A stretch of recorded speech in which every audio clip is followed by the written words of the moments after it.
unapofika mwaka wa uchaguzi, hakuna raia yoyote anayeweza kusema uchaguzi usifanyike.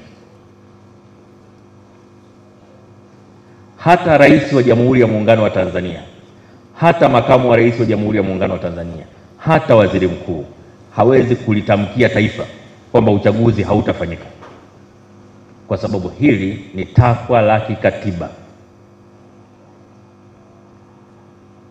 Kwa nataka niwahakikishie, sio tu wahariri, niwahakikishie Watanzania kwamba uchaguzi wa rais na wabunge na madiwani 2025 utafanyika.